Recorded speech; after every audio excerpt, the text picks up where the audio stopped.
Oke, Ibu Rosa, bahannya sudah kelihatan? Sudah, sudah Romo, sudah Sudah, full sudah. screen. Ya, ya. Jadi tema kita pada malam ini adalah memahami gereja sebagai sakramen Roh Kudus. Ini menjadi penting untuk kita para katekis, terutama untuk menyadarkan bahwa ketika orang jadi anggota gereja, dia tidak menjadi anggota gereja sendirian. Enggak. Begitu orang masuk ke dalam gereja, dia akan terkoneksi dengan anggota gereja lainnya. Karena kerap kali ada bahaya, khususnya di zaman modern, orang berpikir aku dibaptis, aku selamat, aku masuk surga. Kadang-kadang para katekumen masih berpikir seperti itu. Aku dibaptis, aku ketemu Kristus, aku masuk surga. Lihat subjeknya aku. Tentu ini menjadi bisa dipahami karena kredo kita juga aku percaya, betul nggak? Aku ya, bukan kami percaya, aku percaya. Karena iman adalah tanggapan personal pribadi atas panggilan Tuhan. Tetapi ingat, orang bisa menanggapi kalau dia sudah melihat cara menanggapinya bagaimana. Tidak ada pengakuan aku percaya kalau sebelumnya sudah didahului oleh iman kami percaya.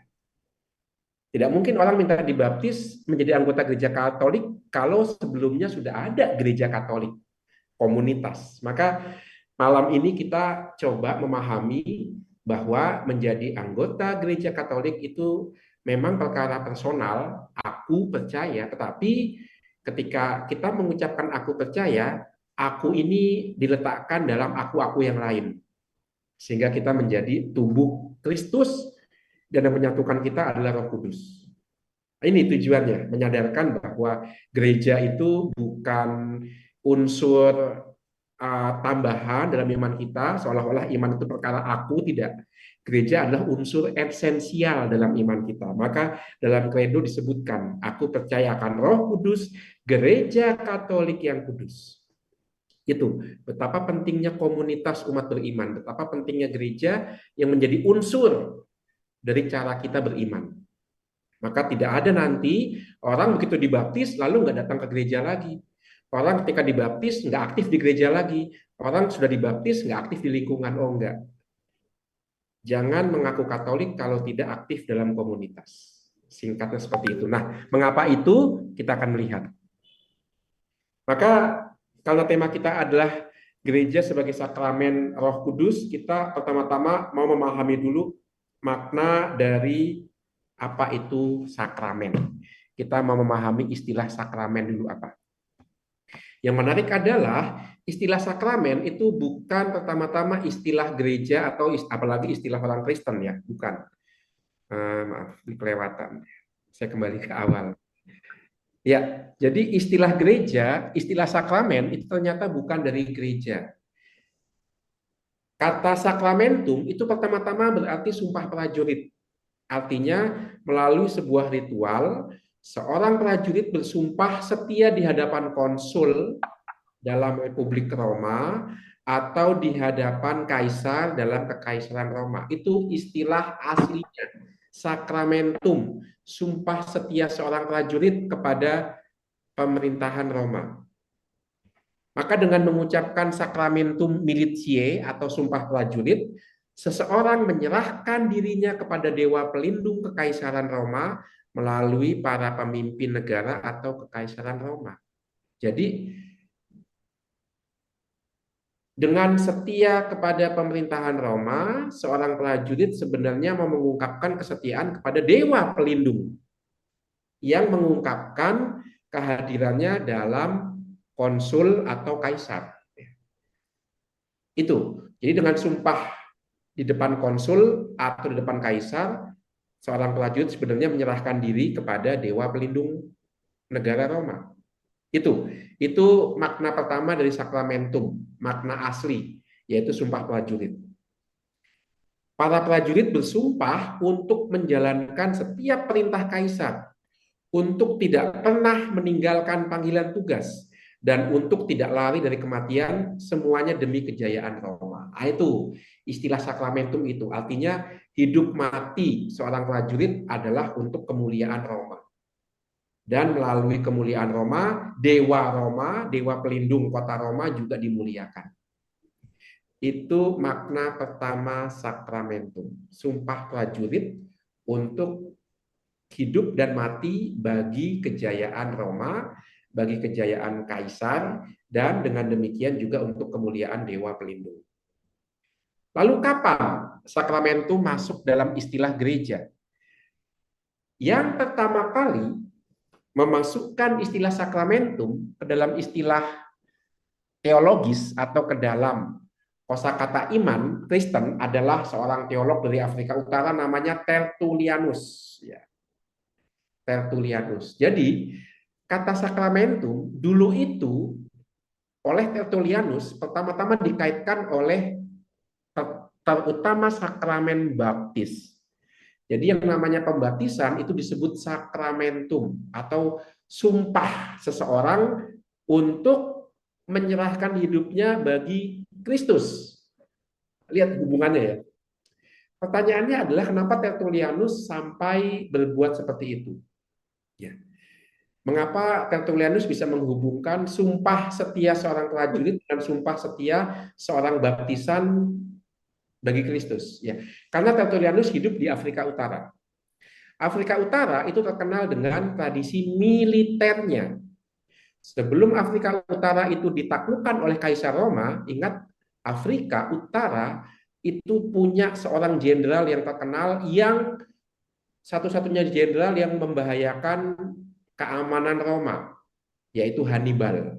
Jadi Hannibal itu dari Afrika Utara, dari Kartago, menyeberang sampai ke Italia, bahkan membahayakan kota Roma, karena dia bisa melancarkan strategi perang dengan menggunakan pasukan gajah. Jadi Afrika Utara sudah sejak sebelum ditaklukkan Roma itu punya tradisi militer yang kuat. Nah, rupanya orang-orang Kristen di Afrika Utara juga dipengaruhi itu. Kalau budaya militer itu berarti sama dengan budaya hidup mati bagi negara, Tertullianus menafsirkan kita mati bukan bagi negara tapi bagi Kristus. Nah, itulah yang kemudian mendorong Tertullianus memindahkan kata sakramentum dari hidup mati prajurit bagi negara menjadi hidup mati murid Kristus bagi Kristus. Maka orang yang dibaptis oleh Tertullianus dibayangkan seperti menjadi prajurit, yaitu mati bagi dosa, hidup hanya bagi Allah. Dan jangan heran, Afrika Utara itu adalah wilayah di mana banyak martir muncul. Ada Cyprianus, ada Felicitas dan Perpetua. Jadi Afrika Utara itu adalah komunitas murid Tuhan yang tumbuh dan berkembang bukan semata-mata karena sekolah katekese seperti di Antioquia dan Alexandria, tapi karena kesaksian para martir. Felicitas Perpetua salah satu contohnya. Cyprianus, mereka itu sangat militan dalam iman. Maka dibaptis berarti hidup secara militan bagi Kristus. Itu mengapa alasannya kemudian sakramentum dikaitkan dengan pembaptisan. Nah, ada kesamaannya rupanya ya. Baik sakramentum dalam arti sumpah prajurit maupun sakramentum dalam arti pembaptisan ada kesamaannya, yaitu melalui tindakan dan benda-benda duniawi seseorang dihubungkan dengan hal-hal ilahi. Karena kata sakramentum berasal dari kata sakrare, sakral, berarti menguduskan. Maka dengan contohnya sumpah prajurit, hidup prajurit itu dikuduskan, dikhususkan hanya untuk kepentingan dewa pelindung kota Roma. Hanya untuk itu hidupnya. Maka dia nggak takut mati, dia berani berjuang, karena hidupnya memang untuk kejayaan Roma, untuk keagungan dewa pelindung kota Roma. Demikian juga orang yang dibaptis. Hidupnya sekarang hanya untuk Kristus. Hanya untuk gereja. Itu. Maka ungkapan ini dijalankan melalui hal-hal yang duniawi, melalui sumpah di depan konsul, demikian juga dalam pembaptisan. Hal yang kudus, yaitu Yesus Kristus dengan rahmatnya, itu juga diungkapkan melalui hal-hal yang duniawi, yaitu mengucapkan pengakuan iman dan juga melalui pengucuran air. Seperti halnya seorang prajurit itu diikat hidupnya dengan dewa pelindung Roma melalui sumpah. Sumpah itu kan hal-hal duniawi, karena ada tindakannya, yaitu memegang panji Legiun Roma yang lambangnya adalah Garuda, itu tindakannya, dan juga mengucapkan kata-kata kan juga hal duniawi ya, bisa didengar, itu kan hal duniawi. Tapi melalui hal duniawi, yaitu mengucapkan kata-kata sumpah dan memegang bendera Legiun Roma, orang kemudian hidupnya diikat dengan dewa pelindung Roma. Jadi ada hal duniawinya, yaitu memegang bendera Legiun Roma, dan hal duniawi lainnya adalah mengucapkan sumpah. Itu hal yang duniawi, untuk sampai kepada hal yang ilahi, yaitu ikatan dengan dewa pelindung Roma. Itu sakramentum. Demikian juga dalam pembaptisan. Hidup orang yang dibaptis itu terikat kepada Kristus berkat hal-hal yang duniawi, yaitu pengakuan iman, kata-kata, dan air baptisan. Maka bagus sekali ketika Tertullianus dalam bukunya De Baptismo itu menggambarkan sakramen baptis. Begitu air baptis mengucur di dahi, Roh Kudus membasuh jiwa sehingga jiwa menjadi milik Kristus. Itu sakramen. Melalui hal-hal yang duniawi, kita bisa sampai kepada hal yang ilahi. Itu sakramen. Maka dengan demikian, kita bisa paham sekarang unsur-unsur sakramen itu yang utama ada dua. Unsur pertama adalah unsur duniawi, tindakan, ucapan, benda-benda. Unsur yang kedua itu unsur yang ilahi, anugerah, ikatan dari dan dengan yang ilahi. Unsur yang pertama duniawi itu bisa kita tangkap dengan panca indera, bisa kita lihat, bisa kita dengar, bisa kita raba, ya kan? Itu unsur duniawi. Unsur ilahi ini nggak bisa kita lihat, karena yang namanya juga ilahi. Itu sebabnya mengapa sebelum kata sakramentum masuk ke dalam kosakata gereja, ada istilah lain yang dipakai untuk menunjuk perayaan sakramental, yaitu kata misteri. Karena yang namanya misteri atau rahasia itu kan sama.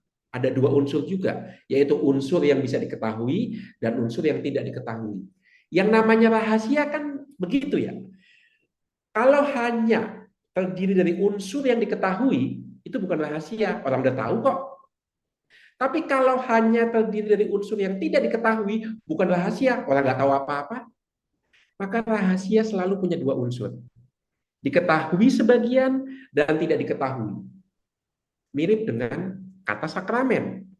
Unsur ilahi dan unsur duniawi. Jadi sebenarnya kata misteri, kata sakramen itu dulu sama. Nah, pelan-pelan kata misteri itu dipakai dalam gereja timur. Kata sakramentum dipakai dalam gereja Latin. Tetapi walaupun demikian, dalam liturgi kita masih menemukan penggunaan kata misteri. Sebagai contoh dalam liturgi Ekaristi. Ada Bapak Ibu, para katekis yang ikut program ini bisa menemukan, coba berikan contoh dalam perayaan Ekaristi, kata misteri dipakai. Ada yang bisa ngasih contoh?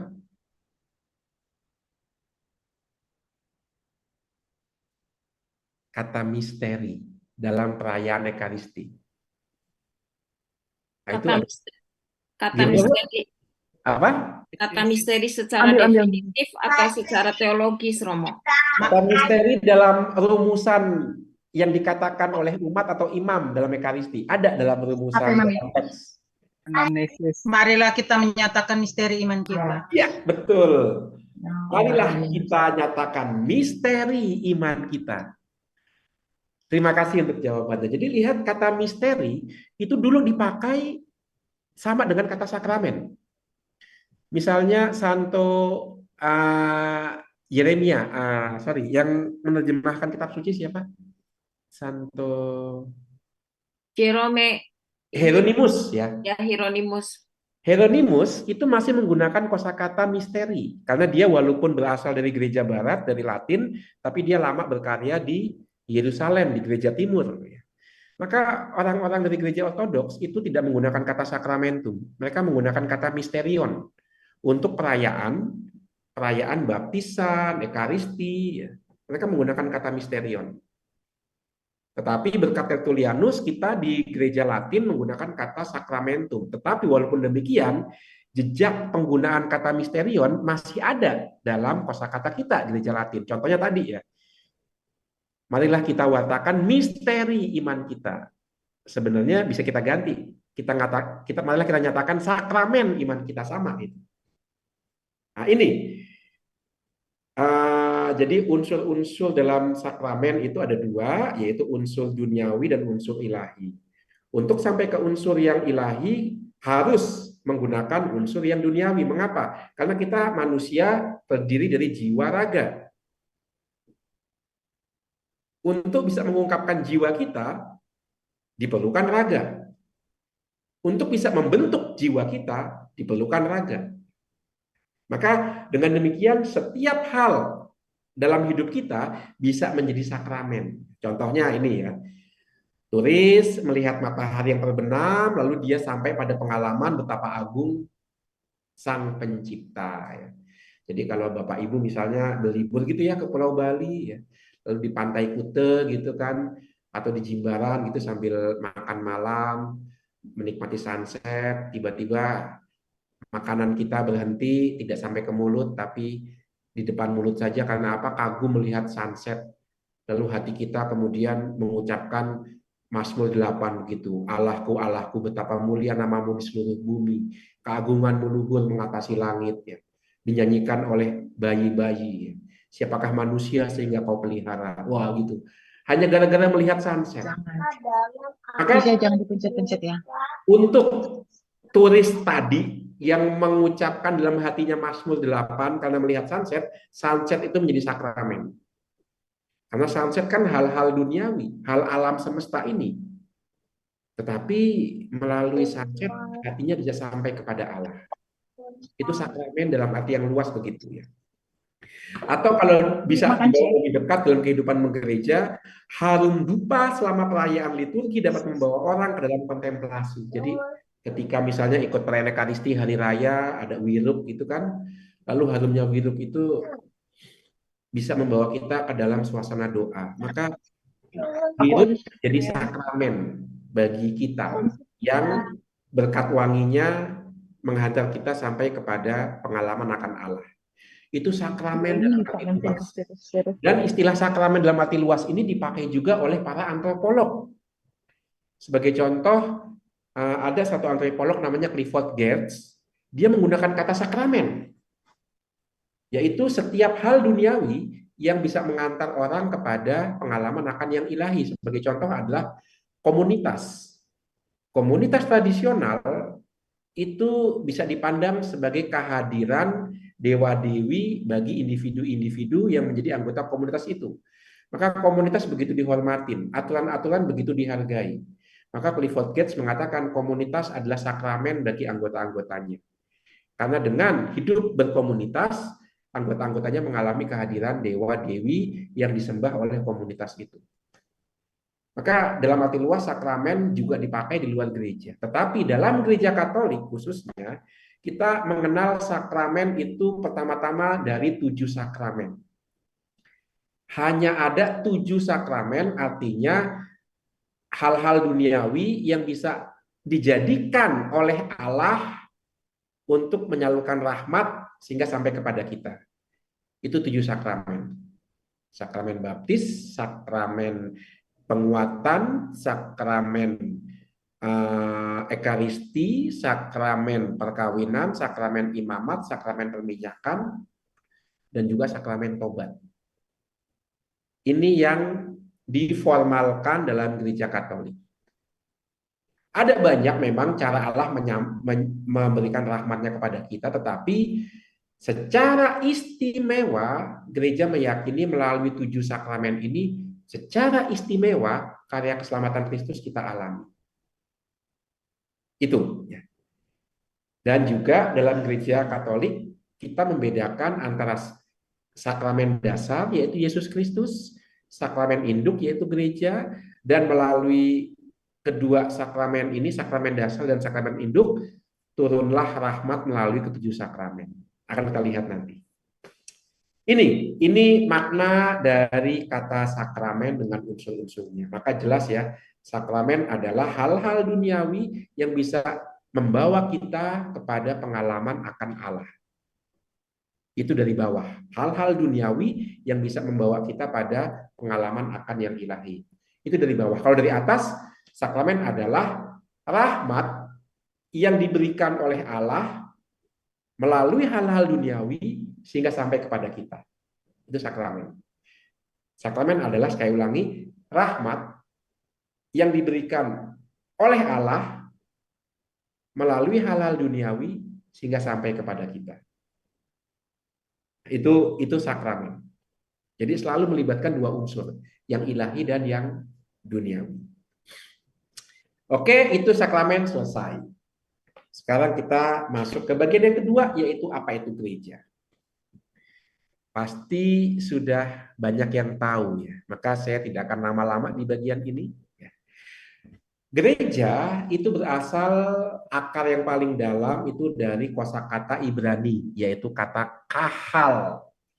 Maka dalam perjanjian lama berbahasa Ibrani kita menemukan ungkapan kahal Yahweh. Artinya kahal itu yang dipanggil keluar. Untuk apa? Untuk memuji Yahweh. Misalnya kita bisa menemukan ini dalam kitab Keluaran. Ketika Musa meminta izin kepada Firaun, izinkan kami keluar ke padang gurun untuk memuji menyembah Yahweh. Itu. Jadi selalu ada gerakan keluar untuk memuji Yahweh. Itu kahal.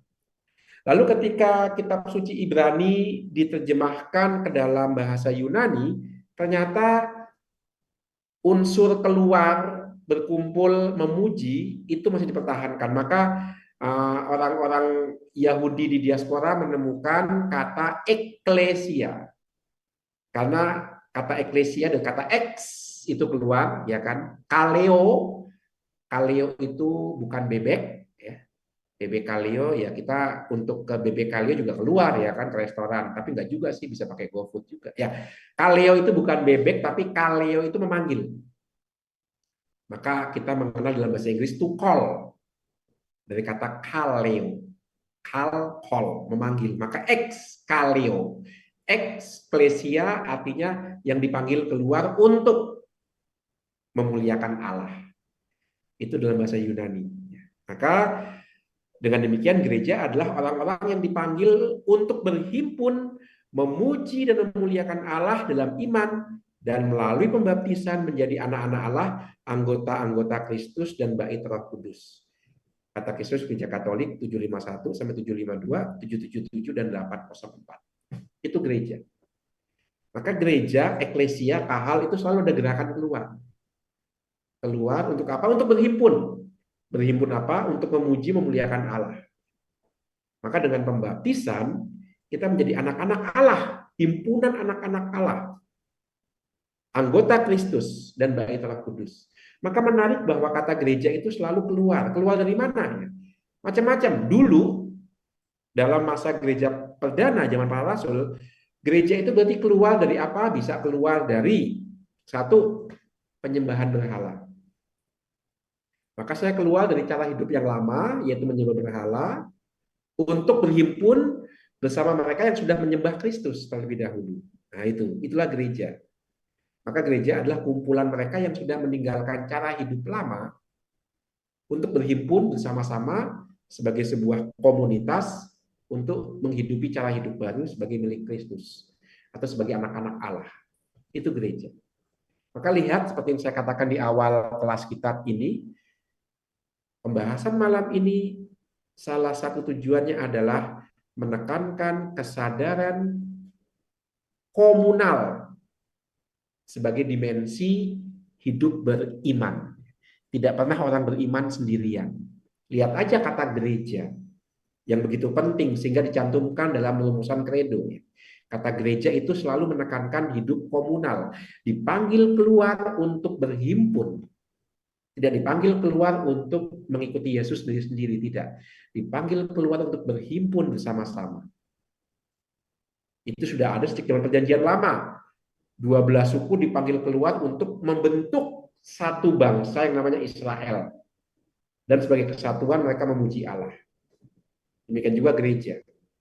Dipanggil secara personal untuk keluar dan kemudian berhimpun nantinya setelah keluar, masuk ke dalam sebuah himpunan yang namanya anggota Kristus, bait Roh Kudus, dan memuji Allah. Itulah gereja.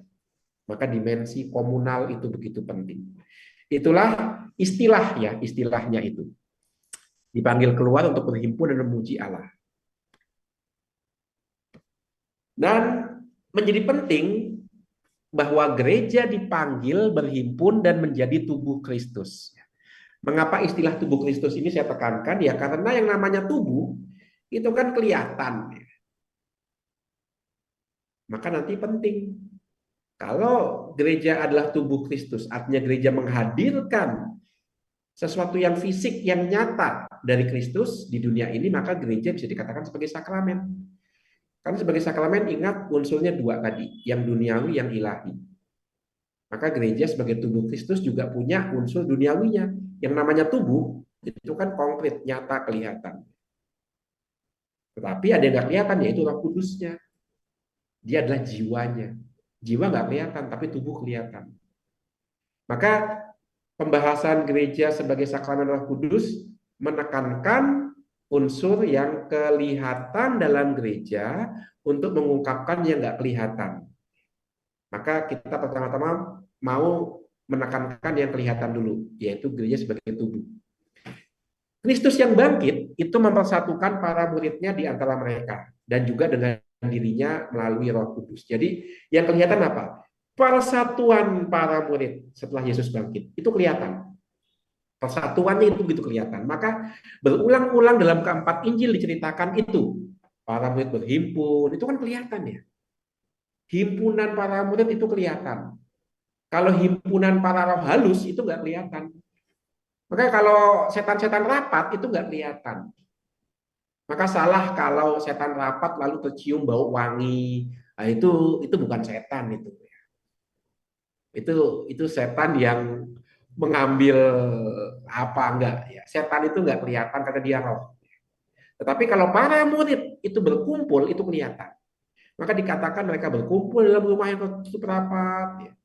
Mereka berkumpul pada hari Tuhan, itu kelihatan. Yang kelihatan inilah yang kemudian disebut tubuh.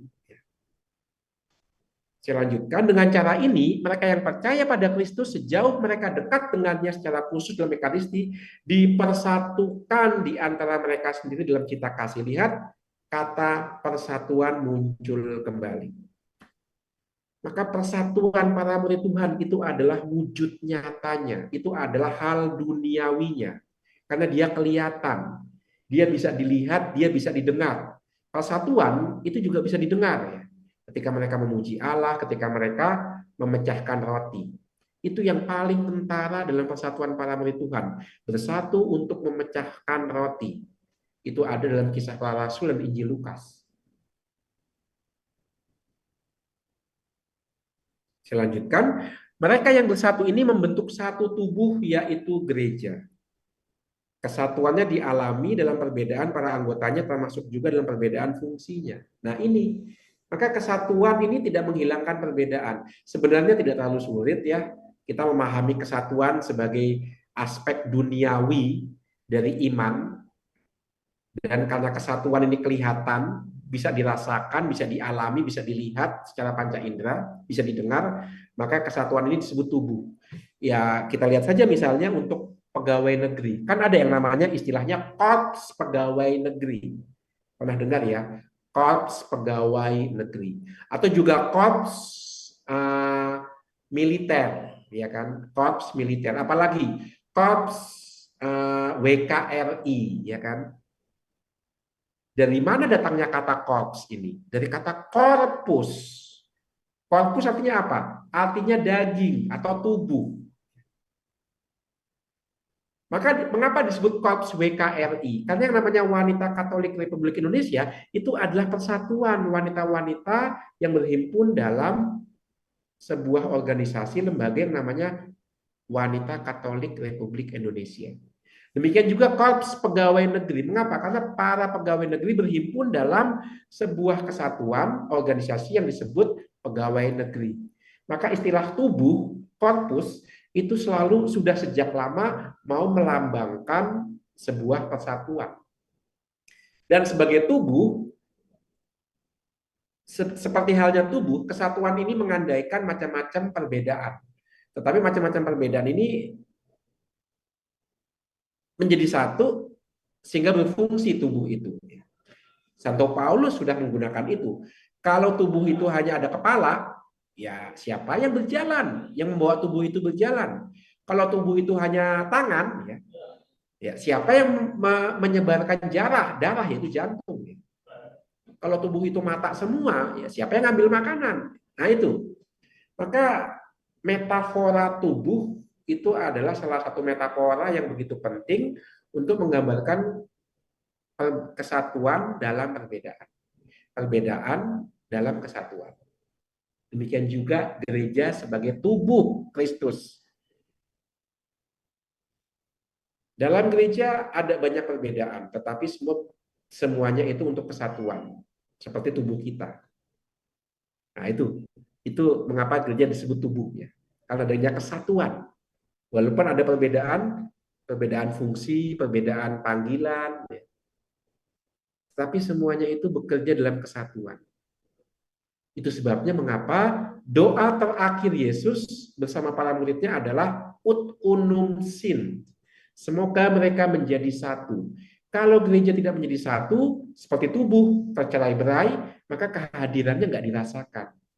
Tubuh yang nggak berfungsi itu nggak bisa dialami dampak kehadirannya. Kalau tubuhnya sakit, ya kan orang nggak bisa datang ke kantor, ya kan? Nggak bisa hadir di kantor. Pakai Zoom, Romo. Ya memang pakai Zoom, tapi kehadiran fisik tak tergantikan. Maka lihat betapa pentingnya yang namanya tubuh, kehadiran fisik. Itu sebabnya mengapa sakramen tidak pernah dirayakan secara virtual. Karena butuh yang namanya kehadiran fisik seperti tubuh. Karena gereja adalah tubuh Kristus. Gereja bukan tubuh virtual Kristus, tapi tubuh. Dan tubuh itu sifatnya fisik. Maka perayaan sakramental nggak pernah bisa digantikan dengan kehadiran virtual. Oke, itu gereja dalam arti tubuh Kristus. Betapa pentingnya kehadiran fisik. Tubuh fisik Kristus sudah naik ke surga, tetapi tubuh sakramental Kristus masih ada di dunia, yaitu gereja. Oke, saya lanjutkan. Oh ya, sebelum saya lanjutkan, mungkin sedikit gambaran, ilustrasi begini. Satu kali saya itu merayakan Ekaristi di Lapas Cipinang. Sehabis perayaan Ekaristi, ada katekese singkat untuk para warga binaan di sana. Yang menarik apa? Yang menarik ada seorang bapak namanya Pak Sintong dari HKBP. Kita tahu, udah Sintong HKBP pasti bukan orang Jawa. Ya kan? Pak Sintong bertanya, Romo, kenapa dalam salib gereja Katolik ada korpusnya? KGK sudah menjelaskan itu, bahwa perlu ditegaskan bahwa yang tergantung itu adalah betul-betul Yesus, dan dengan melihat korpus itu kita bisa memahami betapa cinta Kristus bagi kita sampai wafat sedemikian itu. Kalau nggak ada korpusnya, kita tidak bisa memahami cinta Tuhan yang terpapar di kayu salib. Tapi saya tambahkan, memang tubuh Yesus sudah naik ke surga. Tetapi tubuhnya tetap hadir di dunia. Dan tubuh yang hadir di dunia itu disebut tubuh mistik, yaitu gereja. Maka dengan melihat korpus di salib, kita diingatkan, dibaptis bukan jaminan masuk surga loh. Kalau nggak mau berjuang seperti Kristus. Maka dengan melihat korpus di salib, korpus Yesus, kita diingatkan sebagai anggota gereja yang masih bersialah di dunia ini, kita dipanggil oleh Yesus untuk berjuang seperti dulu Yesus juga berjuang memanggul salib. Maka mengingatkan kita, menjadi anggota gereja bukan jaminan masuk surga kalau kita nggak berjuang seperti Yesus. Nah itu pentingnya tubuh Kristus. Oke, saya lanjutkan. Tadi tubuh sebagai kehadiran fisik konkret nyata, betapa gereja dalam tanda kutip menghadirkan tubuh Kristus secara sakramental dalam persatuannya. Maka walaupun tubuh Yesus yang fisik sudah naik ke surga, tetapi orang di dunia masih bisa mengalami kehadiran Yesus melalui persatuan kita, umatnya. Sekarang gereja sebagai bait Roh Kudus. Ya. Gereja disebut bait Roh Kudus karena Roh Kudus tinggal dalam tubuhnya, yaitu gereja. Seperti dalam sang kepala, yaitu Kristus, maupun dalam anggota-anggotanya. Itu. Maka gereja itu tidak pernah ditinggalkan Roh Kudus. Mengapa? Ya karena apa? Karena kehadiran gereja dijamin oleh kehadiran sang kepala. Kalau gereja ditinggalkan oleh Roh Kudus itu seperti tubuh tanpa kepala. Jadi sebagaimana Roh Kudus tinggal dalam Kristus dan Kristus tinggal dalam Allah Bapa, demikian juga gereja. Tidak pernah mengalami kekosongan Roh Kudus karena gereja bersatu dengan sang kepala, yaitu Kristus. Jadi gereja menjadi bait Roh Kudus karena apa? Karena persatuannya dengan sang kepala. Dengan kata lain, sebenarnya Roh Kudus itu bukan tubuh asli untuk gereja itu sebenarnya bukan tubuh asli untuk Roh Kudus. Tubuh asli Roh Kudus adalah Yesus Kristus.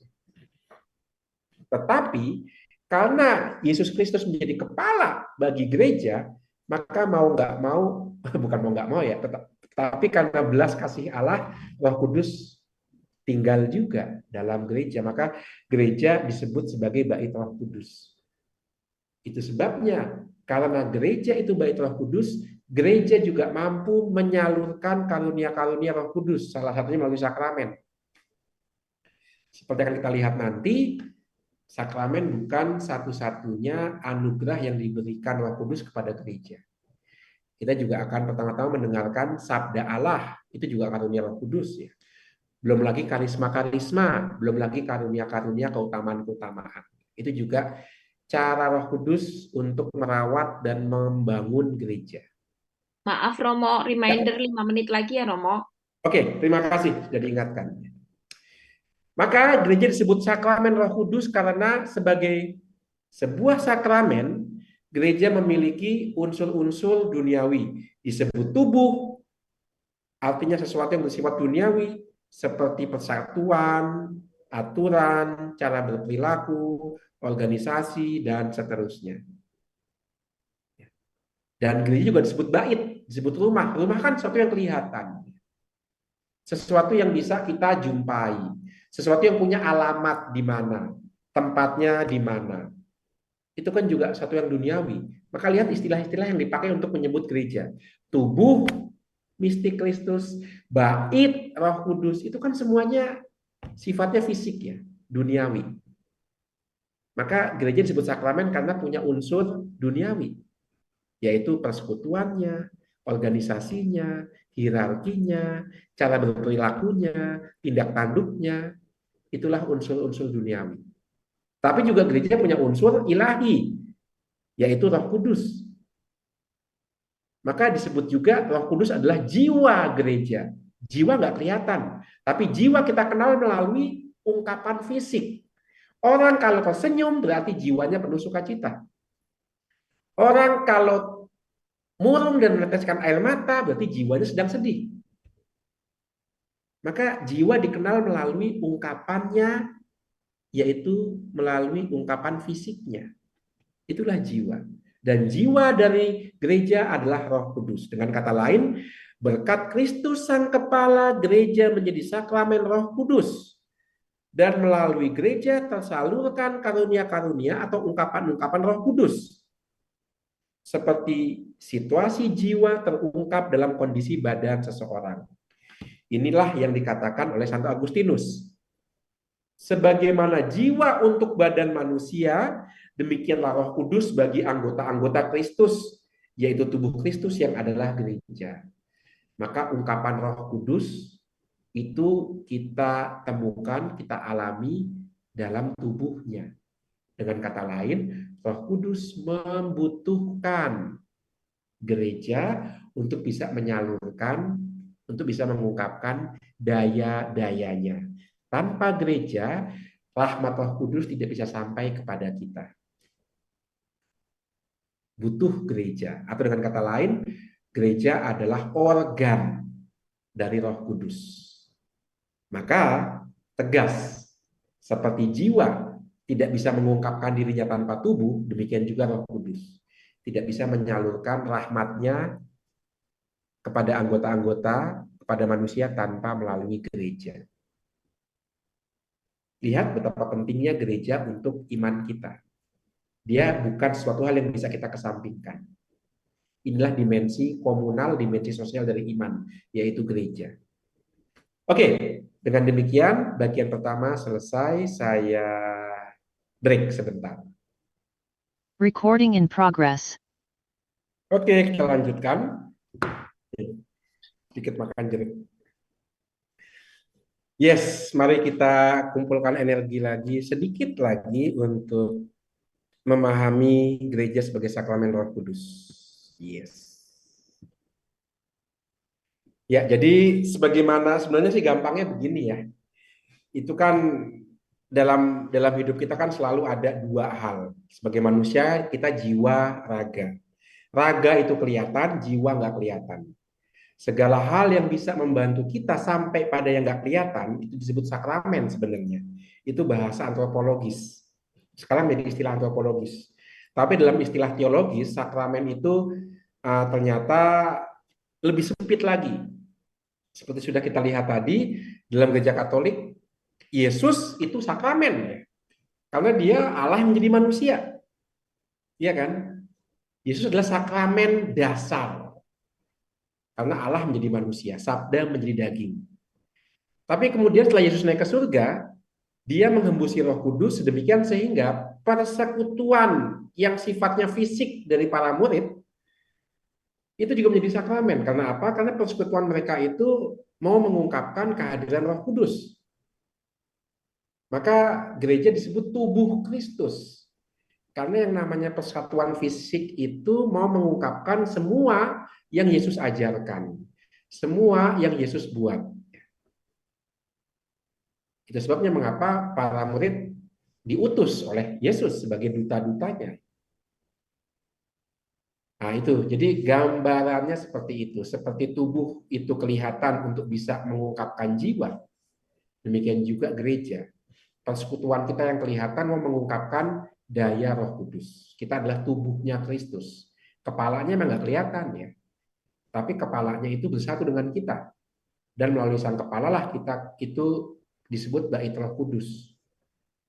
Karena melalui Kristus mengalirlah daya hidupnya yaitu Roh Kudus. Sebagaimana jiwa untuk badan, demikianlah Roh Kudus bagi anggota-anggota Kristus yaitu tubuh Kristus yang adalah gereja. Oke, sekarang kita masuk ke bagian yang ketiga, gereja dan rahmat Roh Kudus. Nah, seperti saya katakan tadi, kehadiran Roh Kudus dalam gereja itu tidak hanya hadir, Roh Kudus tidak hanya tinggal, tapi juga membangun gereja dalam cinta kasih. Di mana ada Roh Kudus, di situ ada daya. Maka nggak pernah Roh Kudus hadir lalu nggak ada perubahan, nggak. Kalau betul-betul Roh Kudus itu hadir, dia akan membangun. Dia tidak hanya tinggal, tidak hanya hadir, tapi dia memberikan daya. Ya seperti kita, nggak mungkin orang hidup nggak berubah. Ya minimal makin tua, rambut berubah, dari hitam menjadi putih, dari putih menjadi tidak ada. Kan perubahan paling nggak. Dari kecil menjadi remaja, menjadi dewasa, menjadi bijaksana. Ya kan ada perubahan tuh. Seperti halnya hidup yang membawa perubahan, demikian juga Roh Kudus, sang pemberi hidup, itu pasti juga membawa kita sebuah daya, dan daya itu mengubah. Dan melalui apa saja ya Roh Kudus itu membangun gereja. Katekismus Gereja Katolik menyebutkan Roh Kudus yang hadir dan memberi daya dalam gereja itu membangun gereja melalui 1, sabda Allah, 2, sakramen-sakramen, 3, keutamaan-keutamaan, dan 4, karisma-karisma. Sabda Allah, sakramen, keutamaan, dan karisma. Inilah ungkapan Roh Kudus yang kita alami, kita terima, kita jumpai dalam gereja. Dalam gereja kita bisa berjumpa dengan sabda Allah. Dalam gereja kita menerima rahmat melalui sakramen. Dalam gereja kita bisa hidup penuh keutamaan. Dan dalam gereja kita menerima karisma-karisma Roh Kudus. Oke, apa artinya ungkapan-ungkapan Roh Kudus dalam gereja itu? Kita mulai dari sabda Allah. Roh Kudus dan sabda Allah. Sang sabda itu hanya satu, yaitu Allah Putra. Dalam Injil Yohanes dikatakan, pada mulanya adalah sabda. Sabda itu berada tinggal dekat dengan Allah, dan sabda itu adalah Allah. Itu. Maka sang sabda yaitu Allah Putra. Dia menjadi manusia berkat kuasa Roh Kudus dalam rahim perawan Maria. Lihat bahwa Allah Putra tidak pernah tinggal sendirian terpisah dari Allah Roh Kudus dan dari Allah Bapa. Tetapi kan ketika belum menjadi manusia, Allah Tritunggal itu nggak dikenal. Dikenal melalui para nabi. Dikenal melalui karya-karyanya, perbuatan-perbuatan yang ajaib, penciptaan, keluaran dari Mesir, perjuangan Israel sehingga bisa mengalahkan bangsa-bangsa sekitar Kanaan. Melalui hal-hal yang nggak langsung. Tetapi pada waktunya Allah membiarkan dirinya dikenal dalam diri putranya yaitu Yesus Kristus. Maka bagaimana Allah Putra yang pada dasarnya roh bisa menjadi manusia? Melalui Roh Kudus yang hadir dalam rahim perawan Maria. Karena kan malaikat Gabriel berkata kepada perawan Maria ya, Roh Kudus akan menaungi engkau sehingga anak dalam kandunganmu akan disebut Putra Allah yang Maha Kudus. Roh Kudus akan menaungimu. Maka kuasa Roh Kudus itulah yang bisa membuat roh Allah Putra sebagai roh mengambil daging dari rahim Bunda Maria. Roh Kudus. Seperti halnya dulu dalam peristiwa penciptaan, Roh Kudus melayang-layang di atas air. Sekarang dalam peristiwa inkarnasi, Roh Kudus melayang-layang di atas rahim Bunda Maria. Sehingga dalam penciptaan lahirlah Adam dari Taman Firdaus. Sekarang dalam rahim Bunda Maria lahirlah Yesus Kristus, Adam yang baru. Maka kita dalam Gereja Katolik mengenal ajaran Maria dikandung tanpa noda. Mengapa? Karena dia perlu memberikan daging yang murni kepada Allah Putra. Seperti Taman Firdaus, tanahnya itu tanah yang murni. Maka dari tanah itu diciptakan Adam, yang adalah citra Allah. Oke, jadi itulah hubungan Sang Sabda dengan Roh Kudus. Tidak pernah terlepas juga ketika dia menjadi manusia. Justru berkat Roh Kuduslah Allah Putra mengambil daging dari rahim perawan Maria. Berkat kuasa Roh Kudus juga Yesus Kristus mengalahkan kuasa maut dengan bangkit dari antara orang mati. Kalau dulu dalam rahim Bunda Maria Allah Putra mengambil daging manusia dan menjadi manusia, sekarang dengan mengalahkan maut Allah Putra dalam pribadi Yesus Kristus menjadi dalam tanda kutip yang sulung dari ciptaan baru. Yang pertama dari dunia yang baru. Artinya apa? Kita bisa melihat nanti di akhir zaman atau di kiamat ya, akan ada dunia baru. Akan ada suatu dunia yang juga punya fisik yang baru. Bagaimana wujudnya? Lihatlah Yesus yang bangkit. Maka Yesus yang bangkit adalah awal dari sebuah dunia yang baru. Awal dari semesta yang baru. Mengapa? Karena Yesus yang bangkit juga membawa dalam dirinya ciptaan, yaitu tubuh. Tapi sekarang dengan kebangkitannya, ciptaan itu bukan lagi tubuh fisik seperti yang kita miliki, tapi tubuh fisik yang sudah diperbaharui. Ciptaan baru. Maka Paulus mengatakan yang sulung. Yang sulung dari ciptaan yang baru itu. Itulah pribadi Yesus Kristus. Yang dalam dirinya menyatukan kemanusiaan dan keilahian. Itu, dan Roh Kudus punya daya di situ. Jadi ketika Roh Kudus menaungi Maria, Yesus menjadi manusia, menjadi ciptaan seperti kita, Allah Putra menjadi ciptaan seperti kita, kecuali dalam hal dosa. Lalu dalam kebangkitan, Roh Kudus memberikan wujud ciptaan yang baru. Yang sulung dari ciptaan baru adalah Yesus Kristus. Maka dalam Injil Yohanes dikatakan tuh, aku memperbaharui segala sesuatu. Itulah kebangkitan, itulah kolaborasi antara Allah Putra dengan Allah Roh Kudus, Sang Sabda dengan Roh Kudusnya. Setelah naik ke surga, kehadiran Roh Kudus menjadikan persekutuan para murid Tuhan sebagai tubuh mistiknya.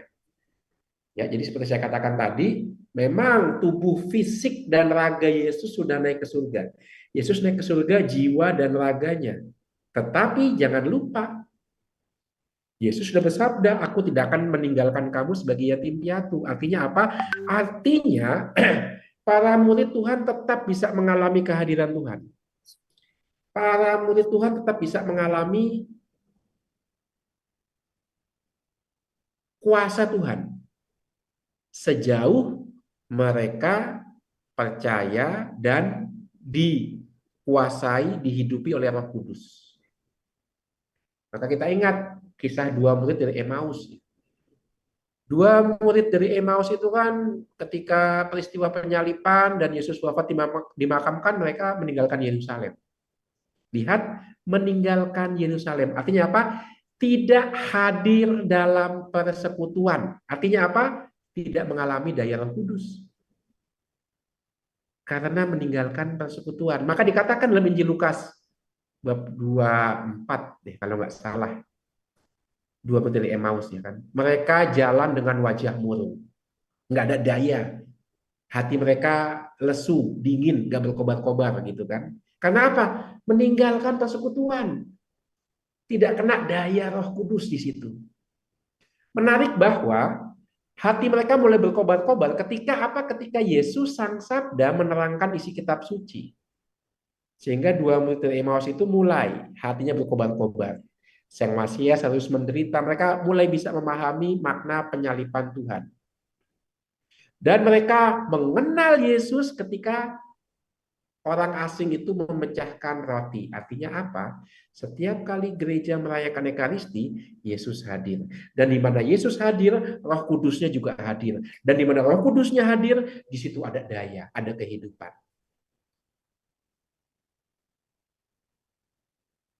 Dan itulah yang membuat para rasul kemudian pergi dan mewartakan.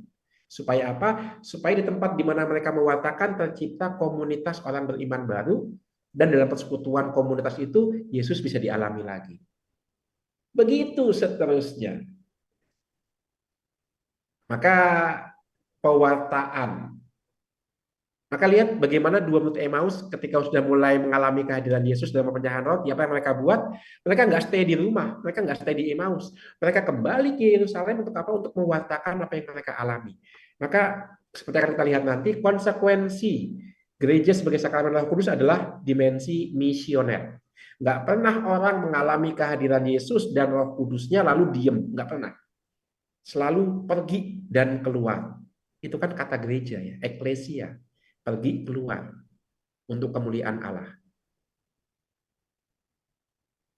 Maka pewartaan akan Sang Sabda, apa yang Yesus ajarkan, apa yang Yesus buat, itu pertama-tama melalui lisan. Maka pewartaan lisan atau tradisi itu secara kronologis adalah yang pertama. Tetapi ketika para rasul kemudian meninggalkan dunia juga, pelan-pelan pewartaan juga disampaikan melalui tulisan.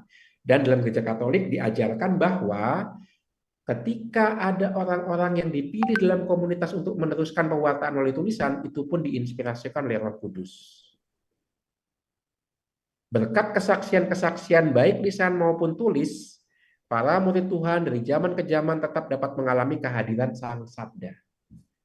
Maka Sabda Allah itu yang pertama-tama.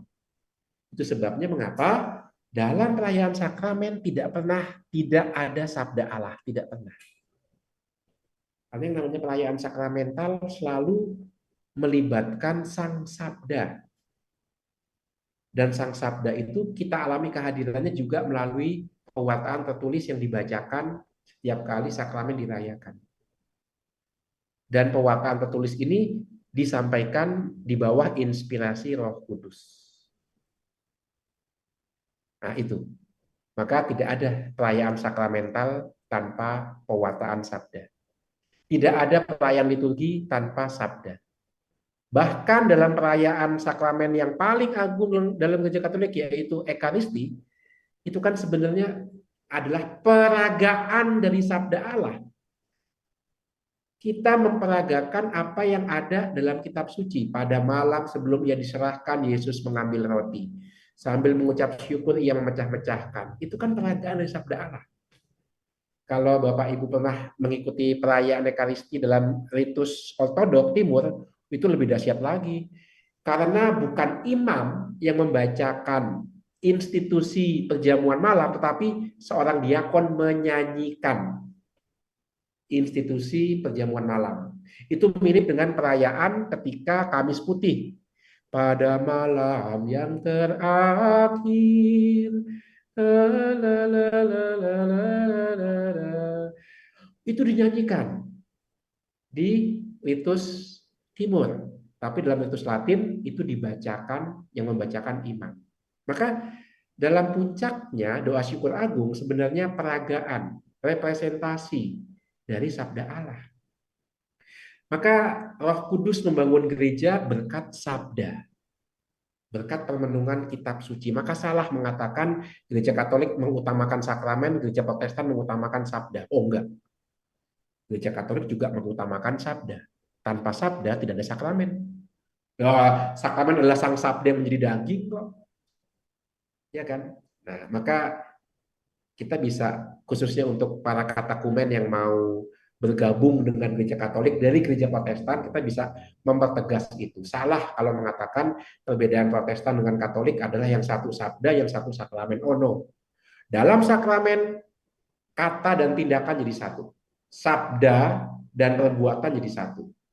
Sabda diucapkan sekaligus dilakukan. Maka imam mengambil roti, ya kan? Pada malam sebelum ia diserahkan, Yesus mengambil roti.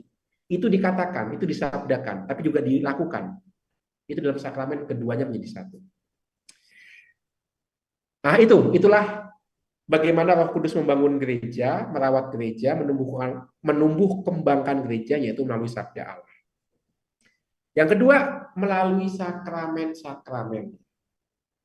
Apa hubungannya sakramen-sakramen dengan Roh Kudus yang mau membangun gereja? Sakramen-sakramen yang ditetapkan oleh Kristus dan yang dipercayakan kepada gereja merupakan tanda yang mendatangkan rahmat yang dapat ditangkap oleh panca indera. Sudah kita lihat di awal tadi. Yang namanya sakramen selalu melibatkan dua unsur. Duniawi yang bisa ditangkap panca indera dan ilahi yang tersembunyi. Seperti kata misterion, rahasia itu selalu melibatkan dua unsur, yang diketahui sebagian dan yang belum diketahui. Kalau diketahui semuanya, bukan rahasia lagi. Kalau tidak diketahui sama sekali, bukan rahasia juga. Maka disebut rahasia umum. Karena ada yang sebagian diketahui, tapi juga ada yang tersembunyi. Nah, itu. Maka yang disebut sakramen itu adalah tanda itu selalu kelihatan, tanda itu selalu bisa ditangkap oleh panca indera, yang mendatangkan rahmat. Rahmat nggak kelihatan, rahmat itu unsur ilahi. Maka sekarang kita bisa memahami definisi sakramen menurut gereja Katolik Sakramen adalah tanda dan sarana yang kelihatan yang mewujudkan rahmat yang tak kelihatan. Nah, itu. Ya kan? Maka ada dua unsur, kelihatan dan tak kelihatan. Gereja Katolik meyakini adanya 7 sakramen yang menjadi saluran rahmat bagi setiap warganya. Dan kalau kita lihat, ke-7 sakramen itu ternyata mewakili perjalanan hidup manusia. Baptis, kelahiran, ya kan? Penguatan, kedewasaan, perutusan, ya. Ekaristi itu santapan yang menguatkan, ya kan? Perkawinan ya orang sudah dewasa, sudah kuat, saatnya menikah. Atau imamat ketika dia dipanggil untuk membaktikan dirinya bagi komunitas. Ya kan? Kemudian perminyakan, ya saatnya manusia bisa sakit, maka dibutuhkan kekuatan. Dan kemudian tobat, manusia jatuh bangun, nggak selalu ada up, tapi juga ada daunnya. Maka sakramen tobat memberikan kekuatan untuk bangkit lagi. Lihat bagaimana ke-7 sakramen sebenarnya adalah cara Roh Kudus mendampingi setiap anggota gereja dalam siklus hidupnya. Dengan kata lain, tidak ada sedetik pun dalam hidup kita yang tidak lepas dari kehadiran rahmat Allah. Setiap detik, setiap hembusan nafas kita itu sebenarnya dijaga oleh Roh Kudus. Nah, itu disimbolkan oleh ke-7 sakramen tadi. Masalahnya adalah kita manusia yang lemah. Kita kadang-kadang terbuka, kadang-kadang tertutup bagi kehadiran Roh Kudus. Itu sebabnya mengapa setiap kali Ekaristi dimulai dengan mea culpa, aku berdosa. Karena apa? Karena kita selama hidup di dunia ini masih bisa menolak kehadiran Roh Kudus, masih bisa menolak tuntunan Roh Kudus, masih bisa menolak rahmat Roh Kudus. Itulah ke-7 sakramennya.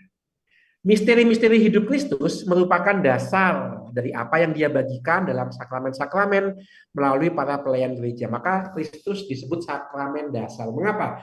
Karena ke-7 sakramen dalam gereja Katolik mau mengungkapkan kehadiran Kristus yang menyelamatkan.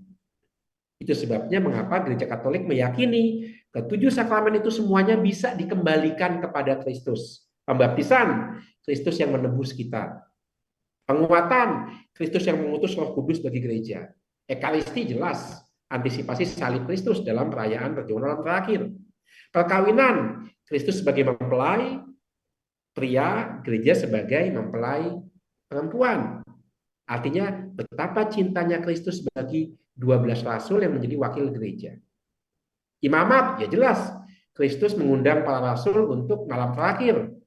Maka mereka menjadi simbol dari para imam hierarki yang akan datang, ya kan? Perminyakan, ya kita tahu Yesus menyembuhkan orang sakit. Dan tobat, ya Yesus memanggil orang berdosa, Yesus duduk bersama para pendosa, supaya apa? Supaya mereka sembuh, bukan orang sehat yang membutuhkan tabib, tapi orang sakit.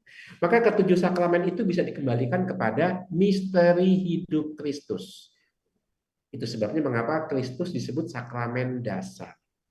Semua yang Yesus buat untuk keselamatan manusia terungkap dalam ke-7 sakramen tadi. Maka Kristus adalah sakramen dasar. Tapi kan Kristus sudah naik ke surga, Romo. Lalu bagaimana kelanjutannya? Nah, Kristus tidak mau bahwa karya keselamatan yang dia mulai, dia rintis, dan dia kerjakan selesai dengan naiknya ke surga. Itu sebabnya dia mengutus gereja. Sakramen-sakramen itu adalah sakramen-sakramen gereja. Dari gereja. Mengapa? Karena tindakan gereja. Dan untuk gereja. Mengapa? Karena mau membangun gereja. Nah, itu. Maka sakramen-sakramen itu bukan hanya mengungkapkan misteri Kristus, tapi juga mau mengungkapkan perutusan gereja. Itu disebut sakramen-sakramen gereja. Maka gereja disebut sakramen induk. Induk artinya apa? Artinya ibu yang nanti bisa melahirkan rahmat-rahmat berkat Roh Kudus, membagikan karunia-karunia Roh Kudus. Itu maka disebut sakramen induk.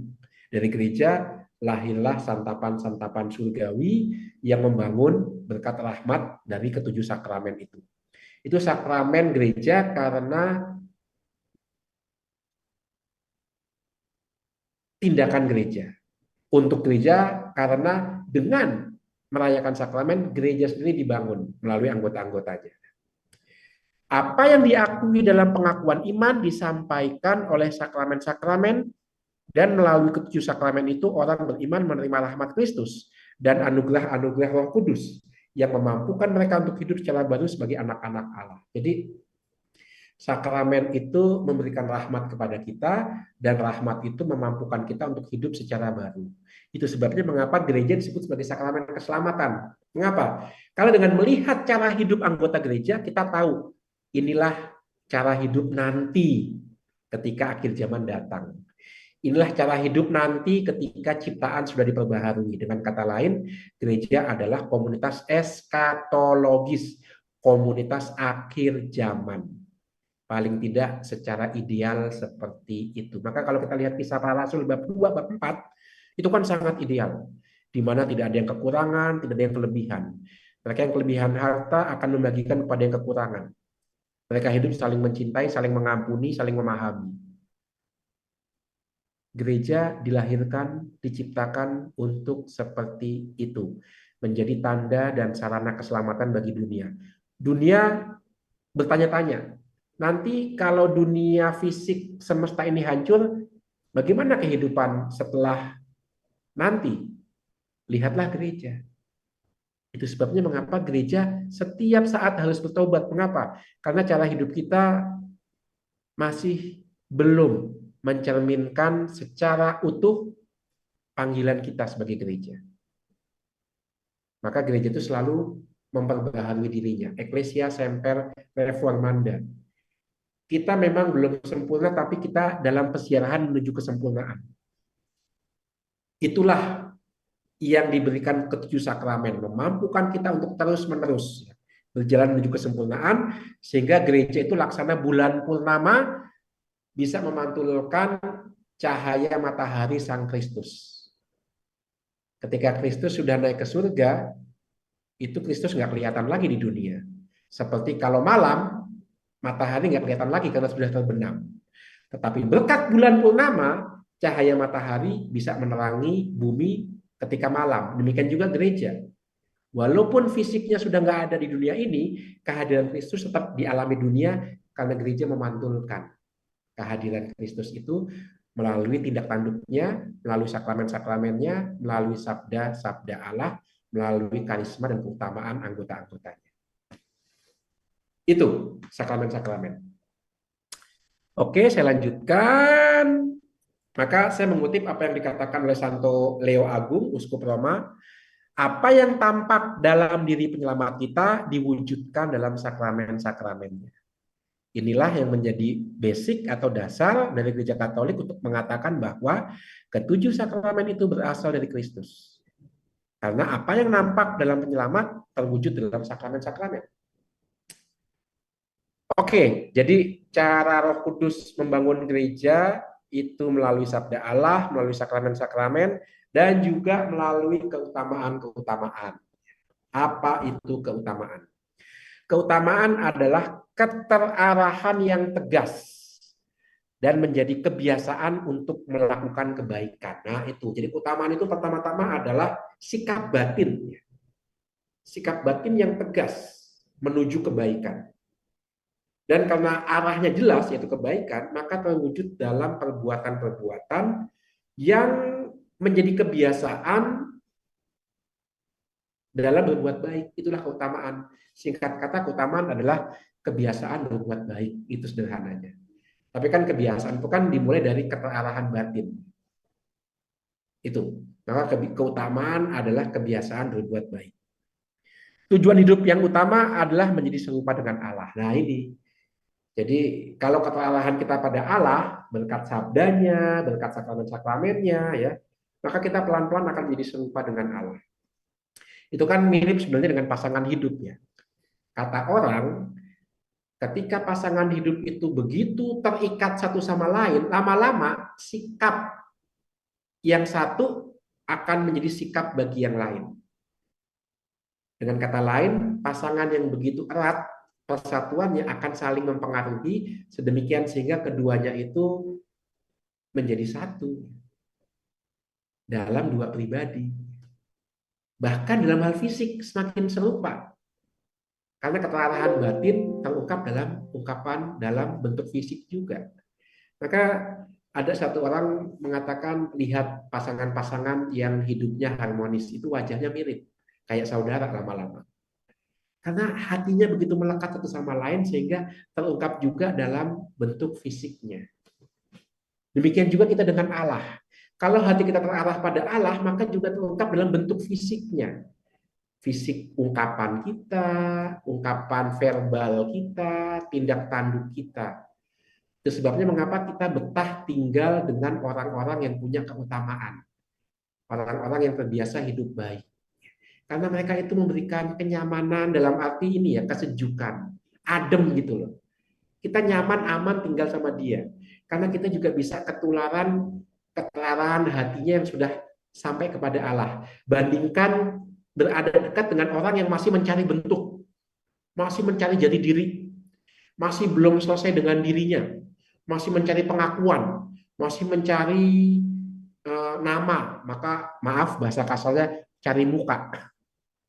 Karena apa? Karena mukanya masih belum serupa dengan muka Allah. Masih belum secitra dengan Allah. Maka dia mencari muka di tempat lain. Itu kan dekat dengan orang kayak gitu kan berat ya. Kita dipaksa untuk, ya bagus, ya baik, ya betul, ya. Kita dipaksa itu. Dia menjadi pusat perhatian, kita diserap energinya, ya kan? Nah, tapi dekat dengan orang yang hati terarah pada Allah, terbiasa berbuat baik, kita aman, kita adem, kita nyaman. Karena sekarang kita tidak ditarik perhatian kita kepada dia, tapi sebaliknya dia melimpahkan energinya kepada kita. Dan kita merasa at home dekat dengan orang itu. Nah, itulah keutamaannya. Dalam gereja Katolik ada dua keutamaan. Yang pertama keutamaan manusiawi. Apa itu? Adalah kesempurnaan intelek. Intelek berarti kognitif, berarti kemampuan akal, dan kesempurnaan kehendak itu artinya afektif, ya kan? Yang nanti berbuah dalam tindakan, itu artinya psikomotorik. Itulah keutamaan manusiawi. Artinya kesatuan pikiran, kehendak, dan tindakan untuk menghasilkan dampak kebaikan. Maka ketiga kemampuan manusia itu disatukan demi kebaikan. Kemampuan budi, kemampuan kehendak, dan kemampuan psikomotorik untuk berbuat. Itulah keutamaan manusiawi.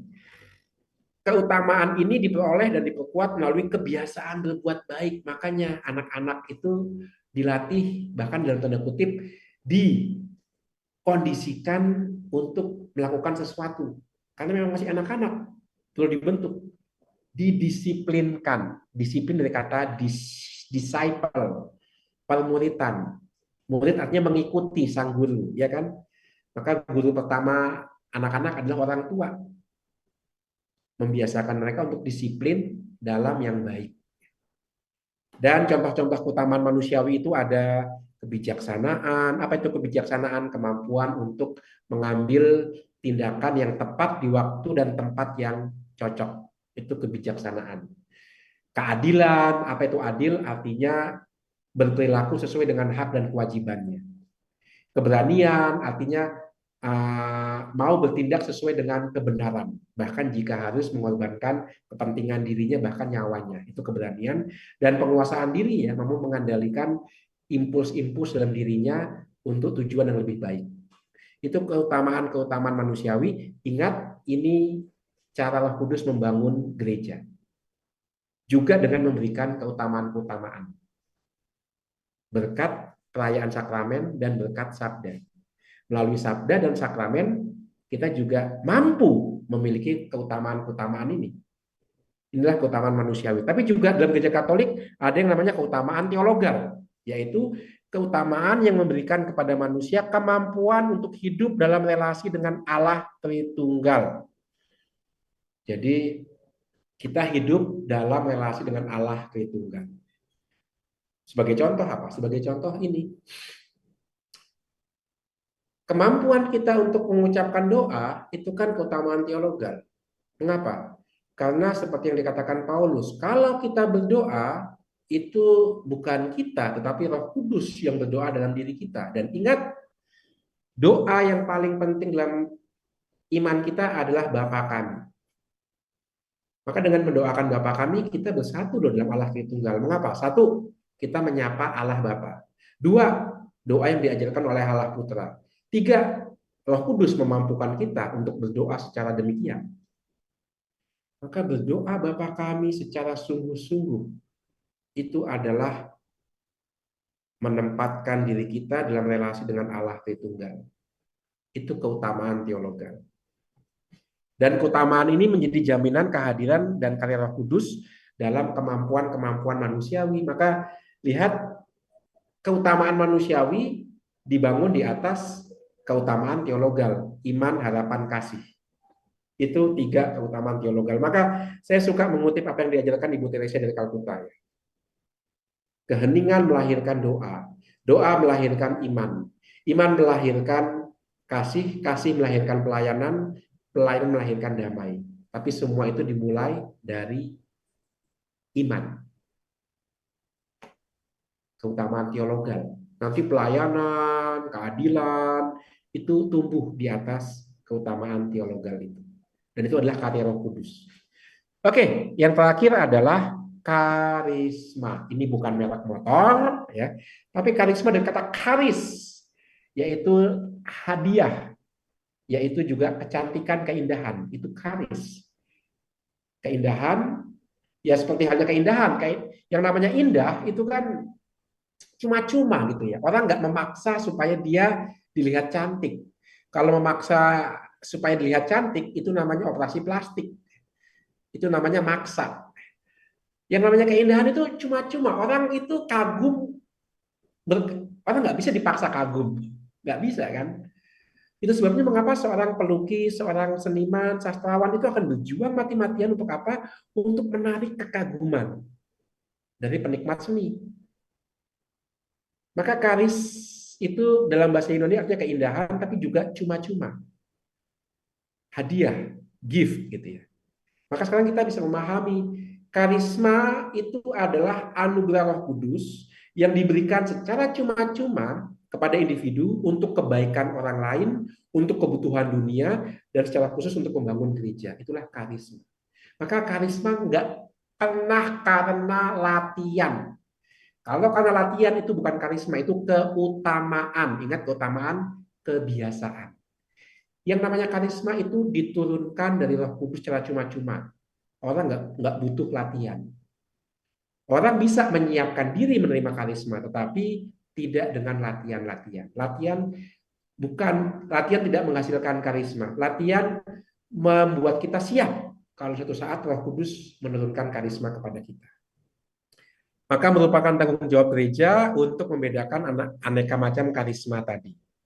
Oke, saya lewati. Saya cepat saja ke konsekuensinya apa bagi kita sebagai anggota gereja yang adalah sakramen Roh Kudus. Konsekuensinya satu, memelihara kesatuan. Gereja itu satu karena sumber teladannya adalah kesatuan pribadi-pribadi dalam satu Allah Tritunggal. Sebagai pendiri dan kepala, Yesus Kristus menetapkan kesatuan semua umat manusia dalam satu tubuh. Sebagai jiwa gereja, Roh Kudus mempersatukan semua umat beriman dalam kesatuan dengan Kristus. Maka konsekuensinya kita dalam perilaku dan kata-kata diundang untuk punya kepekaan akan kesatuan ini. Jangan tingkah laku kita melahirkan perpecahan. Maka betapa sedihnya gereja kalau ada seorang imam yang dalam tingkah lakunya, karya pastoralnya malah melahirkan perpecahan dalam gereja. Perpecahan dalam umat, padahal imam dipanggil menjadi simbol pemersatu. Demikian juga umat. Jangan sampai memecah belah sesama umat karena satu dan lain hal.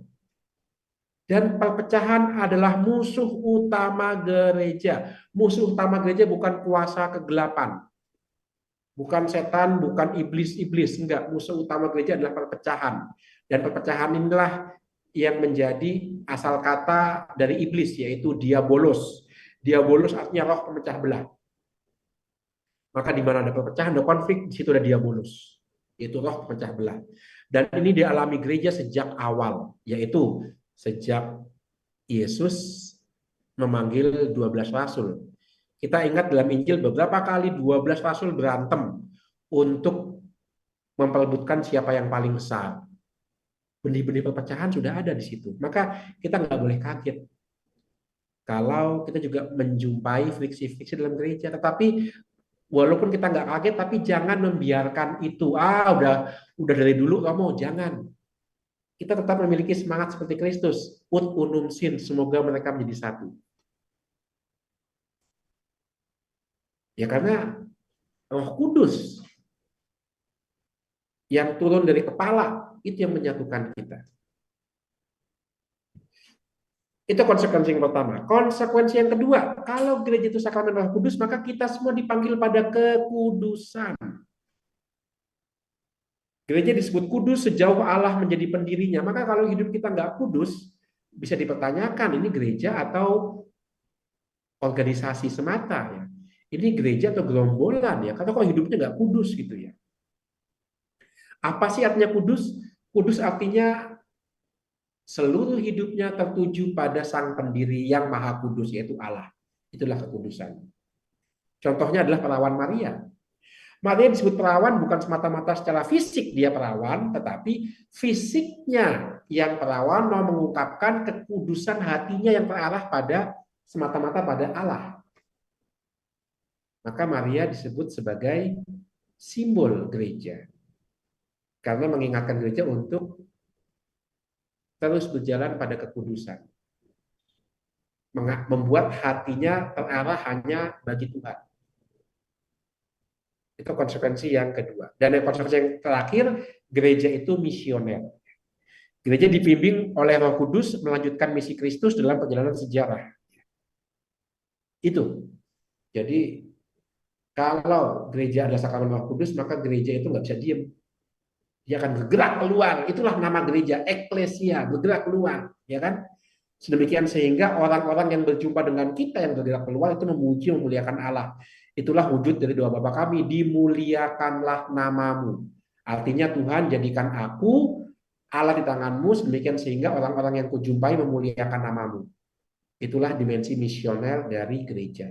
Maka nggak pernah ada gereja tanpa dimensi misioner. Orang namanya eklesia kok keluar diutus, ya kan? Kalau nggak misioner, nggak keluar, nggak diutus, itu bukan gereja, bukan eklesia, inklesia, ke dalam. Tapi kalau namanya eklesia keluar ya punya dimensi misioner. Itu konsekuensi yang terakhir dari gereja sebagai sakramen Roh Kudus. Oke, Ibu Bapak, saya stop pemaparan saya supaya ada waktu untuk tanya jawab yang cukup. Sekian, terima kasih.